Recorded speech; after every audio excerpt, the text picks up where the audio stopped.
Listen to what I want to read as the headline.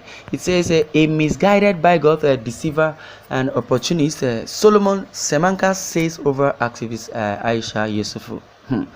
Human nature is indeed complex. Many people live as if the devil has sent them on an errand to destroy as many destinies as possible.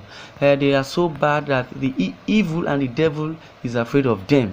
They lie, deceive, kill, destroy, and torment innocent souls here for no just cause except to satisfy their cunning desires. Leo Tolstoy is quoted to have said, "Be bad, but at least don't be a liar." A deceiver. Deception is a dangerous tool, and it's as dangerous as any vice on as it can think of in any human society. Well, the deceiver preys on people's conscience and to a large extent their gullibility, while they can't do much damage to the cipher and psyche of the wise and learned. Their antics are capable of wreaking untold damage to their worldview and general outlook towards life. It is important to protect society from deceivers and liars who either social psychopaths or people who seek to spread their ignorance around just to feel important and take advantage of people's mystery and pain to profit themselves. Well, I don't know where this irony is coming from, and I don't know where it's pointing to. This was when people are in the habit of deceiving themselves, putting up fake facades and thinking they are fooling others along with them. An anonymous philosopher submits that self-deceit is the worst form of deceit. It's like an ostrich burying its head in the sand and thinking it's hidden from predators. Aisha Yesufu is an unrepentant liar and a chronic deceiver who has over the years misled thousands of people into following her social media handles and his numerous phony social courses. This she does to create an impression of herself as a social reformer, critic, and mobilizer. What people don't know is that Aisha Yesufu is a sponsored thug who mismanages funds donated for phantom causes and the people's goodwill to her personal selfish aggrandizement. Well, I don't know where this person is getting it from, and in other words, I don't know how Aisha Yesufu has, offended this person or faulted. I know something is wrong somewhere. In a nutshell, I would say I would dispute the fact that this so-called person indicting Aisha Yesufu, as to my own knowledge, the little and few time I have known Aisha Yesufu, she's speaking people's mind. Let me use it that word, because when you tell us the so-called Aisha Yesufu is an unrepentant liar and chronic deceiver, who has over the years misled thousands of people into following her social media handles. Well, I don't see any concrete allegation here. But in other words, if you tell me she's a liar, well, everybody lies. If you tell me she's an unrepentant liar, we all do that. Is a chronic deceiver. Okay, there's nobody that does not deceive. But in the area I will come in when it comes to if you are saying Aisha Yesufu is antagonizing this government, and what are the basis of your claim? Because I don't really get it. I don't really get it. Is it that she does things to create an impression of herself as a social media reformer, critic? Your submission does not hold water.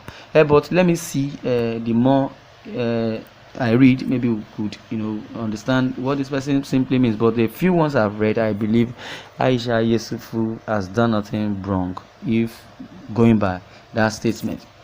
A reference point is her role in the Bring Back Our Girls campaign, where she is alleged to have embezzled the millions of naira that were raised by well-meaning Nigerians to secure the release of those innocent girls. This money has filled Aisha's mouth. She no longer mentions the girls again. She has turned her attention to insecurity lapses that Mr. President and his entire security architecture are fighting day and night to restore normalcy, just to score cheap political points and fill her stomach with ill-gotten wealth.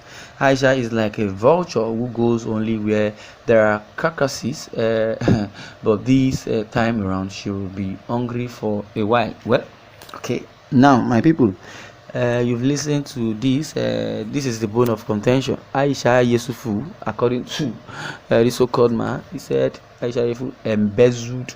They bring back our guest donation, and I like that word, donation. It's not like your salary. Okay, she spearheaded the bring back our girls. If she decides to, hold the money to herself, she have every right to hold that money to herself. And if she decides to still hold the money and still keep holding the money and still keep holding the money until she touch the money and finish the money, she still have every right. I could remember bring back our guest was in 2014, and between 2014 and 2015, just to summarize, I stand to be corrected, but you can go for reference. So between 2014 and 2015 thereabout, I would say Buhari came into power. Make una dey listen. Buhari he came into power in 2015. I am just using that 1 year interval. Buhari promised heaven and earth. Bring back our guest money is what you are infuriated on or with. I don't understand. How much is the bring back our guest donation compared to, let's forget about the borrowing funds. Let's talk on the so-called when we were under pandemic, how much was being given to Nigeria, and palliatives. Apart from palliatives, we were giving over 100 billion naira to share for the citizens. Okay, let's assume that they will not share money. The government of Buhari is greedy. What about palliatives? Indomie, spaghetti, rice, salt, sugar, name them all. You will now tell me that these so-called politicians or the leaders are hungry. That's why they kept the food items or palliatives in most of the warehouse all over Nigeria.